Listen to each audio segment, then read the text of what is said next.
네, 구독자 여러분, 시청자 여러분, 안녕하십니까. 모든 분들에게 감사드리면서 오늘 방송을 또 해보도록 하겠습니다.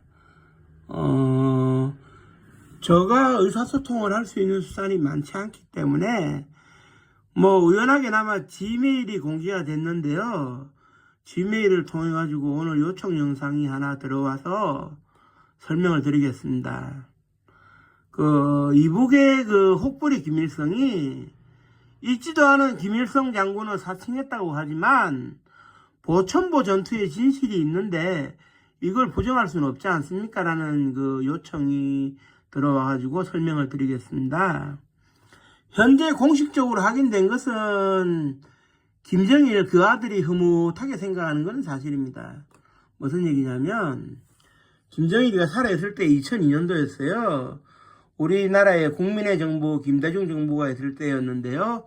그때 이제 뭐가 있었느냐 하면 김정일이라는 사람이 어떤 마음을 먹었는지는 알 수 없지만 대한민국의 공식 언론사 사장들을 만나고 싶어 했어요. 그래서 언론사 사장들이 평양에 갔었는데 이때 동아일보에서 뭘 하느냐 1937년도에 있었던 7월달에 있었나요? 보천보 습격 사건의 속보가 담긴 뉴스 부분을 발췌해가지고 그것을 금으로 해가지고 황금으로 해가지고 하나의 판을 떠가지고 김일성한테 이제 김정일한테 선물을 했고 김정일이가 이걸 받고는 너무 흐뭇해가지고 동아일보 사장한테 큰절을 할 뻔했다 이런 이야기가 있는데요. 이게 잘못된 겁니다. 무슨 얘기냐? 김일성은 이북의 혹부리 김일성은 있지도 않은 김일성을 사칭했을 뿐 아니라 보천보하고는 전혀 관련이 없죠. 일단 보천보 전투라는 용어 자체가 틀린 것이 보천보 전투가 아니에요. 보천보라고 하는 것이 지금의 함경북도 북한 쪽에 백두산 아래에 있는 곳인데 거기에 지금으로 따지면 파출소를 습격해가지고 일본 순사 2명을 사살하고 무기 몇 자루와 식량을 조금 가져온 건데 이것도 독립투쟁의 일환이라고 볼 수는 있지만 김일성이라고 하는 혹부리가 진두지휘한 게 아니었습니다. 이렇게 설명을 드릴게요. 1945년도 해방나자 감옥에서 출소한 공산주의자 박금철이 1945년 10월 14일 날 평양 공술운동장에서 김일성 장군 환영대회를 한다고 하니 가서 김일성을 만나고 싶었는데 몸 상태가 좋지 않아서 가지를 못했어요. 왜냐? 자기가 직접 보천부에 뛰어드는 사람이기 때문에. 그래서 사진사를 보내가지고 그때 당시 공산당이었던 신민당에 사진사를 보내가지고 사진을 찍어 오겠는데 사진을 보고 까무러치는 겁니다. 내가 보천보에서 모셨던 김일성이 아니다 이거죠. 그 이후 46년도에 월보란 박금철은 김일성을 우여곡절 끝에 만나는데 이해관계가 맞아떨어지는 거죠.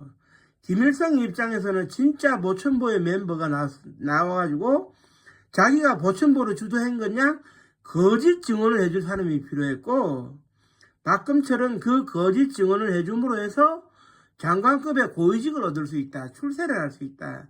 서로의 이해관계가 맞아떨어지는 겁니다. 하지만 실제 보천보를 습격하는 주인공은 김일성을 사칭한 사람들 중에서 유일하게 그 당시에 안경을 쓰고 있었던 사람이었는데 김일성은 그때 당시에 전혀 안경을 쓰질 않았어요. 그리고 분명히 말씀드리지만 1967년도 박금철이 갑산파 중심으로 해서 숙청을 당하던 전원회의에서 박금철이 이렇게 얘기를 하죠. 2층에 올라가가지고 회의장 2층에 올라가가지고 김일성 들으라고 보천보 전투는 내가 나서서 도와준 거지만 김일성 당신이 주인공이 아니지 않는가 진실을 이야기해버립니다. 그리고 숙청당해요. 그리고 김일성의 항일 무장투쟁이 있어가지고 활약상이 있었느냐 하면은 41년부터 5년 동안 88여단 그 브라디보스토크 하바롭스크에 있는 88여단에서 군사훈련만 받았고요. 실제 30년대에 군사투쟁의 경우에는 그 별로 이렇게 있지도 않았어요. 다만 김일성이가 살아생전에 자신의 최측근이었던 김책이나 최영군과 담배를 피게 되면 늘 하는 얘기가 뭐였냐, 우리가 항의를 어설프게 했지만 친일을 한 것도 아닌데 왜 세상이 우리를 삐딱하게 보느냐, 이게 진실일 겁니다. 김일성 본인이 얘기했던. 그러니까 보천보 전투라는 용어도 맞지 않고 보천보 습격 사건이라 해야 되겠지만 이것도 김일성이 이북에 혹부리게 한 건 아니다라는 명확한 사실을 밝히면서 오해 없기를 바라면서 오늘의 방송을 마치도록 하겠습니다. 감사합니다.